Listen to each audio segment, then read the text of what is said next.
CM Revanth రెడ్డితో భేటీ అయ్యారు మంత్రి కొండా సురేఖ దంపతులు. జూబ్లీహిల్స్ నివాసంలో సుదీర్ఘంగా భేటీ అయిన నేతలు ఇటీవల పరిణామాలపై చర్చించారు.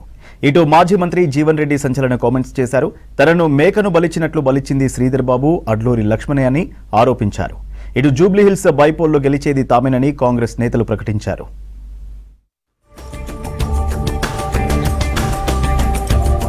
ముఖ్యమంత్రి రేవంత్ రెడ్డితో భేటీ అయ్యారు మంత్రి కొండా సురేఖ దంపతులు. ఇటీవల జరిగిన పరిణామాలపై జూబ్లీహిల్స్ నివాసంలో చర్చించారు. ఈ భేటీలో డిప్యూటీ సీఎం భట్టి విక్రమార్కతో పాటు పీసీసీ చీఫ్ మహేష్ కుమార్ గౌడ్ పాల్గొన్నారు. ఓఎస్డీ తొలగింపు విషయంలో జరిగిన ఎపిసోడ్పై కొండా దంపతులు క్లారిటీ ఇచ్చినట్లు తెలుస్తోంది.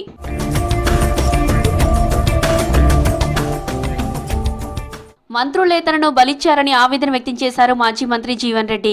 రాష్ట్ర మంత్రులు శ్రీధర్ బాబు, అడ్లూరి లక్ష్మణ్ కుమార్లే తనను మేకను బలిచ్చినట్లు బలిచ్చారని చెప్పారు. ధర్మపురి లక్ష్మీ నరసింహ ఆలయ కమిటీ సభ్యుల ఎంపికపై మంత్రి అడ్లూరి లక్ష్మణ్ కలిసి ఆవేదన వ్యక్తం చేశారు జీవన్ రెడ్డి.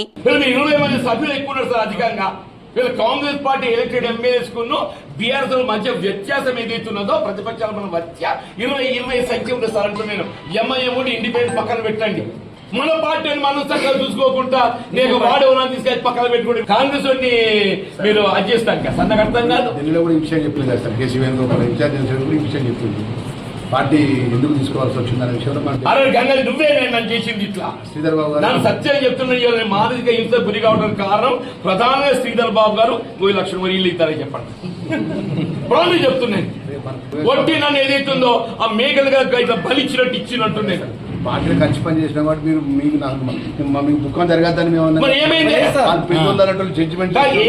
అంటున్నా అదే సంవత్సర కాలమే కాదు సార్. నేనేమంటాను నా కొరకు అడుగుతాను, నాకే పదవి అక్కర్లేదు మీ గురించి కాదే, దయచేసి నాకే పదవి అక్కర్లేదు. మీ గురించి మిమ్మల్ని చెప్పిన మా ఊళ్ళకు నాకు కావాలంటే 24 గంటలు పట్టుకొస్తా అని చెప్పి నేను 24 గంటలు బుక్ చేస్తే ఎక్కేస్తా అని చెప్పి నేను నాకు కాదే, నా కార్యకర్త హక్కుల్ని కాపాడాలి.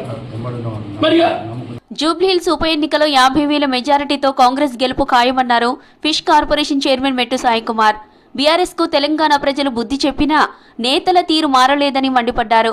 ప్రజా సర్కార్పై సోషల్ మీడియాలో తప్పుడు ప్రచారం చేస్తూ బురద జల్లే ప్రయత్నం చేస్తున్నారన్నారు. బీఆర్ఎస్ నేతలు ఎవరు ఏం చేశారో అందరి చిట్టా విప్పుతామన్నారు మెట్టు సాయి కుమార్. కొంతమంది అంటున్నారు వచ్చేది మేమే, తాట తీస్తాం, బుక్కుల్లో రాస్తామని.